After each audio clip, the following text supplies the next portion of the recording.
తెలంగాణ రాష్ట్రంలోని పలు జిల్లాలలో వాతావరణం ఒక్కసారిగా మారిపోయింది. సాధారణంగా చలికాలం ముగింపు దశకు చేరుకుంటున్న సమయంలో ఇలాంటి మార్పులు రావడం చాలా అరుదు. ఈ రోజు తెల్లవారుజామున ఉమ్మడి వరంగల్, కరీంనగర్, ఆదిలాబాద్ మరియు ఖమ్మం జిల్లాలలో దట్టమైన పొగమంచు కమ్ముకుంది. కొద్ది దూరంలో ఉన్న వ్యక్తులు, వస్తువులు కూడా కనిపించినంతగా మంచు కురవడంతో మనుగడ నెమ్మదించింది.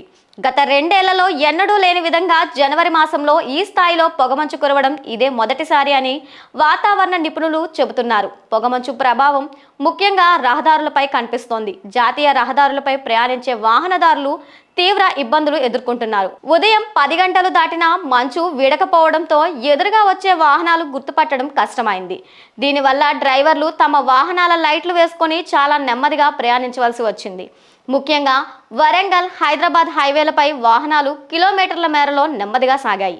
మంచు వల్ల రోడ్లు జారుడుగా మారే అవకాశం ఉండడంతో ప్రమాదాలు జరగకుండా ట్రాఫిక్ పోలీసులు అప్రమత్తం చేశారు. పర్యాటకులను, ప్రకృతి ప్రేమికులను ఈ ప్రకృతి అందాలు కట్టిపడేశాయి.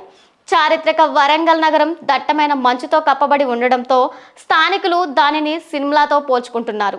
అంతేకాకుండా 1000 స్తంభాల గుడి, కిలా వరంగల్ వంటి ప్రాంతాల్లో మంచు కురుస్తున్న దృశ్యాలు అద్భుతంగా రూపొందాయి. యువత సోషల్ మీడియాలో రీల్స్ కోసం తమ కెమెరాలతో ఈ సుందరమైన దృశ్యాలను బంధిస్తూ సందడి చేశారు. ఉదయం పూట వాకింగ్కి వచ్చేవారు ఈ చల్లని వాతావరణాన్ని ఆస్వాదించారు. చలితో పాటు మంచు పెరగడంతో వృద్ధులు, చిన్నపిల్లలు అనారోగ్యం బారిన పడకుండా జాగ్రత్తలు తీసుకోవాలని వైద్యులు సూచిస్తున్నారు. అకస్మాత్తుగా ఉష్ణోగ్రతలు పడిపోవడం వల్ల శ్వాసకోశ సమస్యలు వచ్చే అవకాశం ఉంది. మంచు కురుస్తున్న వేళ బయట తిరిగేటప్పుడు మాస్కులు ధరించడం వల్ల చల్లని గాలి నేరుగా ఊపిరితిత్తుల్లోనికి వెళ్లకుండా కాపాడుకోవచ్చు. పొగమంచు ఉన్న సమయంలో వేడి పానీయాలు తీసుకోవడం, తగిన జాగ్రత్తలు పాటించి బయటకు రావడం మంచిది.